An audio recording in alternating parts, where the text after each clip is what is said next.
हर बार जब वह आदमी अपने गाँव माँ से मिलने आता तो वह चमकदार पैकेट में कुछ ईंटें भरकर लाता और उन्हें आंगन में रख देता। वह खाली हाथ घर में दाखिल होता, लेकिन माँ सालों बाद बेटे को देखकर बेहद खुश हो जाती। वह तुरंत पुराने मुर्गे को काटकर बेटे के लिए खाना बनाने की तैयारी करने लगती, लेकिन बेटा उसे रोक देता। कहता है कि वह ज्यादा देर नहीं रुक सकता और असल में कुछ पैसे लेने आया है। माँ जरा भी हैरान नहीं होती। वह खुशी खुशी बिस्तर के गद्दे के नीचे से अपनी सारी जमा पूंजी निकालकर बेटे को दे देती है, यहाँ तक कि जेब में रखे 50-50 पैसे के सिक्के भी। बेटा झूठी हमदर्दी दिखाते हुए माँ से कहता है कि वह कुछ पैसे अपने पास रख ले, लेकिन माँ मुस्कुराकर कहती है कि उसे गाँव में ज्यादा खर्च की जरूरत नहीं पड़ती। इसके बाद बेटा माँ को सपने दिखाता है कि जब वह अमीर हो जाएगा तो उसके लिए एक बड़ा बंगला बनवाएगा। माँ उसके लिए दिल से दुआ करती है कि उसके बच्चे सुरक्षित, खुशहाल और सफल रहे। माँ सिर्फ इतना कहती है कि वह अपने छोटे भाई को जरूर ढूंढ निकाले, लेकिन बड़े बेटे के चेहरे पर चिंता साफ झलकती है। उसे डर है कि भाई लौट आया तो जमीन जायदाद में हिस्सा मांग लेगा। वह तुरंत बेरुखा हो जाता है। फिर भी माँ हर दिन उस जगह जाती है जहाँ छोटा बेटा गुम हो गया था। एक दिन वहाँ एक बेकाबू ट्रक उसकी तरफ दौड़ आता है। माँ उसे बचाने की कोशिश में गिर जाती है। ड्राइवर मौके से भाग जाता है, लेकिन उसी वक्त एक अमीर उद्योगपति वहाँ से गुजरता है और माँ को अस्पताल पहुँचा देता है, यह जाने बिना कि वह उसकी ही बिछड़ी हुई माँ है। फिर वह अपने सहायक से उस महिला के बेटे को कॉल करवाता है। उधर बेटा एक अमीर लड़की को रिझा रहा होता है। तभी उसे माँ के एक्सीडेंट की खबर मिलती है। वह घबराकर गर्लफ्रेंड को साथ लेकर अस्पताल पहुँचता है। वहाँ नर्स बताती है कि इलाज के लिए 1 लाख रुपए जमा करने होंगे। ये सुनकर बेटा सन्न रह जाता है। गर्लफ्रेंड सुझाव देती है कि अगर इलाज के पैसे नहीं है तो माँ की मौत का बहाना बनाकर अंतिम संस्कार के नाम पर गाँव वालों से चंदा वसूला जा सकता है। लालच में आकर बेटा माँ का इलाज कराने से इनकार कर देता है, लेकिन उद्योगपति पहले ही सारा बिल चुका होता है और बाद में डीएनए जांच से पता चलता है कि वह महिला उसकी सगी माँ है। उधर लालची बेटा माँ को चोरी छिपे अस्पताल से उठाकर गाँव ले जाता है और झूठा अंतिम संस्कार रचने की तैयारी करता है ताकि लोगों से पैसे वसूल सके। जब उद्योगपति अस्पताल लौटता है तो माँ गायब होती है। नर्स बताती है कि बेटा उसे ले गया है। यह सुनकर वह तुरंत कार लेकर गाँव की ओर निकल पड़ता है। गाँव में फर्जी शव यात्रा की तैयारियां जोरों पर चल रही होती है। बेटा घड़ियाली आंसू बहाता है और खुद को एक महान माँ का भक्त बेटा साबित करता है। गाँव वाले उसकी झूठी ममता पर मोहित हो जाते हैं। वह जोर जोर से कहता है कि उसे अब तक यकीन नहीं हो रहा कि जिसने उसे सबसे ज्यादा प्यार किया, जो हर दुख में उसके साथ खड़ी रही, वही माँ उसे छोड़कर चली गई। वह रोते हुए कहता है कि माँ अब थक गई होगी, उसे अब आराम चाहिए। वह कहता है कि माँ ने कितनी मेहनत से उसे पाला पोसा, इलाज करवाया, पढ़ाया लिखाया, लेकिन अब वह अचानक हमेशा के लिए चली गई। आज मैं मेरे ऑनलाइन वाले प्यार से मिलने के लिए जाती। बेबी काले कपड़ों में जो फूल लेकर खड़ा है वही हूँ मैं। अरे बाप रे, इसकी माँ की आँख। मेरा ऑनलाइन वाला लव तो मेरा ही बॉस निकला। काया जल्दी निकल यहाँ से। बेबी मैं तुम्हारे लिए गिफ्ट लाना भूल गई, अगली बार मिलते हैं। Bye baby. कितना प्यार करती है ये लड़की मुझसे। और अगले दिन जैसे ही मैं ऑफिस जाती तभी बॉस मुझे रोक लेते। मिस काया रात भर मोहल्ले में चोरी कर रही थी क्या, जो इतने बड़े डार्क सर्कल्स हो गए? तेरी ही वजह से हुआ ये सब कुत्ते। बेबी तू अब तक ऑनलाइन नहीं आई, जल्दी आओ, दोनों साथ में गेम खेलेंगे। बेबी आज नहीं, बहुत ज्यादा काम कर लिया मैंने। मुझे नहीं पता, तू बस आ रही है गेम में। आ रही हूँ सर, ये फाइल साइन करनी है। और तभी मैं भी सर के डार्क सर्कल देखकर हंसने लग जाती। हंस क्या रही है, जल्दी जाकर काम कर, नहीं तो तेरी सैलरी से टैक्स काट लूंगा। और फिर हम सब ऑफिस ट्रिप पर जाने की तैयारी करने लग जाते। कल ऑफिस ट्रिप के बहाने मैं भी अपनी काया से मिल लूंगा। सर कल तो बहुत मजा आएगी ऑफिस ट्रिप पर। 1 मिनट, तूने रिपोर्ट कंप्लीट की? नहीं सर, अभी नहीं की। तो फिर तुम्हारा ट्रिप कैंसिल। लेकिन सर, ज्यादा बोला तो तुम्हारी सैलरी से पैसे काट लूंगा। और फिर मैं बेबी से हेल्प मांगती। बेबी यार, अगर आज मैं ऑफिस का काम पूरा नहीं कर पाई तो कल मैं ट्रिप पर नहीं आ पाऊंगी। अरे बेबी ये क्या बोल रही हो, एक काम करो, मुझे तुम्हारा प्रोजेक्ट भेजो, मैं करता हूँ। यार तुम कितने अच्छे हो। सुनो काया, एक एक्स्ट्रा प्रोजेक्ट दे रहा हूँ, लेकिन सर आज रात तक हो जाना चाहिए। इसकी माँ की आँख, मैं तो खुद की ही जाल में फंस गई। फिर मैं पूरी रात मेहनत करके मेरा काम पूरा करती, लेकिन तभी। बेबी फिर कल बीच पर मिलते हैं। बेबी 1 मिनट, ये क्या था? इसकी मैया का सैया लग गए। Subscribe for next part.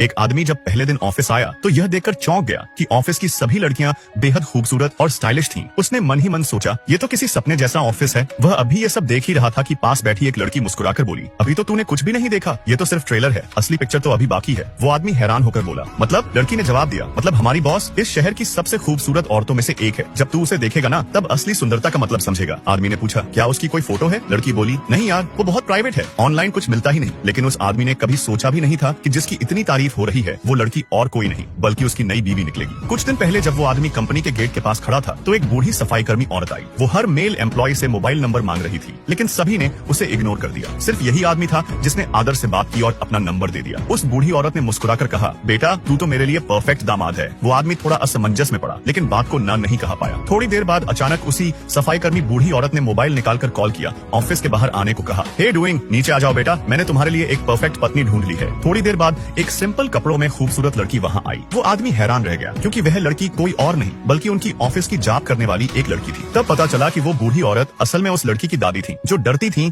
कि कहीं उनकी पोती कुंवारी ना रह जाए, इसलिए वह रोज ऑफिस के गेट के पास आकर अच्छे दामाद की तलाश कर। मात्र 8 साल का एक छोटा लड़का सड़क किनारे चाव फन बेचता है। एक प्लेट की कीमत पूरे 1000 युआन है और वो रोज सिर्फ 20 प्लेट ही बेचता है। फिर भी हर दिन लोगों की लंबी लाइन लगी रहती है। उस दिन लड़के ने आखिरी प्लेट बेचकर ठेला समेटने का सोचा ही था कि तभी एक बूढ़ा आकर कहता है कि वो एक प्लेट चाव फन के लिए 100 अरब युआन देने को तैयार है। ये सुनकर लड़का तुरंत कड़ाही में तेल गर्म करता है और तेजी से चाव फन भूनता है। थोड़ी ही देर में एक प्लेट गर्मा गर्म सूखी चाव फन बूढ़े के सामने रख दी जाती है। बूढ़ा उस फन को 2-2.5 मिनट में खाकर प्लेट तक चाट जाता है। फिर लड़का अपना 100 अरब मांगता है, लेकिन बूढ़ा अपनी जेब से एक काला प्लास्टिक बैग निकालता है और एक छोटा सा रेशमी थैला देते हुए कहता है कि इस थैले पर जो पता लिखा है वहाँ जाओ, तुम्हें 100 अरब मिल जाएंगे। अगले दिन लड़का उस पते पर पहुँचता है जो निकलता है लिनफोर्ड ग्रुप का हेडक्वार्टर। वह सीधा ऑफिस के अंदर जाने लगता है, लेकिन 2 सिक्योरिटी गार्ड उसे रोक लेते हैं। लड़का अकड़कर कहता है कि मुझे तुम्हारे चेयरमैन से मिलना है। बच्चे की ये बात सुनकर गार्ड उसे बाहर निकालने की कोशिश करते हैं, लेकिन तभी एक लग्जरी कार वहाँ आकर रुकती है। लिन ग्रुप का बटलर कार से उतरता है और लड़के को रोके देख गार्डों को टोकता है। वो लड़के से पूछता है कि तुम्हारा नाम क्या है और तुम यहाँ अकेले क्यों आए हो। लड़का कहता है मेरा नाम लिन हु है। ये सुनकर बटलर चौंक जाता है। लड़के का मुंह खोलकर देखता है और यकीन कर लेता है कि ये वही लड़का है जिसके पास बेहद खास जीभ है, जिसे कॉटन टंग कहते हैं। वो तुरंत लड़के को कार में बैठाकर लिन फैमिली के विला ले जाता है। असल में ये लड़का वही है जो 8 साल पहले लिन ग्रुप से गायब हो गया था। उस वक्त कंपनी में कुछ गड़बड़ हुई और चेयरमैन से गलती से बच्चा बिछड़ गया, लेकिन उसे एक मास्टर शेफ ने बचा लिया और उसे पूरी जिंदगी की कुकिंग ट्रेनिंग दे दी। चेयरमैन ने इन सालों में लड़के को ढूंढने की हर कोशिश की। अब जब उसने बच्चे की जीभ देखी तो वो भावुक होकर उसे गले लगा लेता है और बताता है कि उसे कैंसर है और अब ज्यादा समय नहीं है। वह चाहता है कि लड़का उसकी कंपनी और अरबों की संपत्ति का वारिस बने, लेकिन एक शर्त पर, उसे फूड कुकिंग चैंपियनशिप जीतनी होगी, तभी वह कंपनी को संभाल पाएगा। ये सब कहकर चेयरमैन चल बसता है। कुछ दिन बाद उसका अंतिम संस्कार होता है, जहाँ चारों फूड स्टाइल्स के मास्टर शेफ्स अपने फेमस डिश लेकर आते हैं। ऊपर से देखने पर यह आदमी दुनिया के सबसे बड़े जादूगरों में से एक था, लेकिन असल में उसके पीछे 3 भूत छुपकर उसकी मदद करते थे। मार्क एक ऐसे परिवार से था जिसमें 3 पीढ़ियों से लोग भूत भगाते आए थे, लेकिन उसे तो जादू बहुत पसंद था। उसे लोगों की तालियां और वाहवाही बहुत अच्छी लगती थी। इसी वजह से उसने अपने घर में 3 भूतों को अपना नौकर बना लिया था। वो सिर्फ सफाई ही नहीं करते थे, बल्कि जब भी वो मुसीबत में होता तो उसकी मदद भी करते थे। आज उसके मैजिक शो का समय था। शो में जो दरवाजे अपने आप खुलते या बिना सिर वाली लाशें उड़ती दिखती थीं, वो सब भूत ही करते थे। जब शो चल रहा था और लोग तालियां बजा रहे थे, तभी अचानक एक लड़की ने आकर उसकी पैंट पकड़ ली। वो असल में पुलिस वाली थी जो एक चोर का पीछा कर रही थी। वो चोर शो के अंदर भाग गया था और मार्क के हाथ में जो हेलमेट था वो ठीक उसी जैसा दिख रहा था जैसा चोर के पास था। जब बात साफ हुई तो उस पुलिस वाली लड़की ने माफी मांगी और हेलमेट लेकर चली गई, लेकिन बाहर जाकर उसने देखा कि एक आदमी पेड़ से बंधा हुआ है। जब उसने पास जाकर देखा तो समझ गई कि वही असली चोर है। उसने चोर को पकड़ लिया और थाने में सबको बताया कि उसने कैसे उसे पकड़ा। शाम को जब वो लड़की अपने पड़ोसी को हेलमेट लौटाने गई तो उसने कहा कि ये उसका नहीं है, क्योंकि उसके हेलमेट में कैमरा लगा हुआ था। तभी लड़की को समझ आया कि शायद उसने शो से गलत हेलमेट उठा लिया है। उधर तीनों भूत स्टूडियो की साफ सफाई कर रहे थे। तभी उन्होंने कैमरे वाला हेलमेट देखा। उन्होंने सोचा कि मार्क ने उन पर नजर रखने के लिए ये हेलमेट लगाया है ताकि वो देख सके कि वो सब काम कर रहे हैं या नहीं। वो गुस्सा होकर बाहर चले गए। तभी वो पुलिस वाली लड़की अपने पड़ोसी के साथ स्टूडियो आई। उसने अपना पुलिस बैज दिखाकर दरवाजा खोला और उसे सही हेलमेट के साथ बदल दिया। अगली सुबह जब मार्क और भूत नाश्ता कर रहे थे तो भूतों ने शिकायत की कि कैमरे वाला हेलमेट उन्हें देख रहा था। जब वे स्टूडियो गए तो देखा कि अब हेलमेट में कैमरा नहीं है। उन्होंने सिक्योरिटी से पूछा तो पता चला कि एक महिला पुलिस ऑफिसर आई थी और उसने हेलमेट बदला था। तभी मार्क को समझ आ गया कि वो वही पुलिस वाली थी जो कल उस पर चोर होने का शक कर रही थी। अब असली परेशानी ये थी कि वो कैमरा सब कुछ रिकॉर्ड कर चुका था और शायद उसमें भूत भी दिखे होंगे।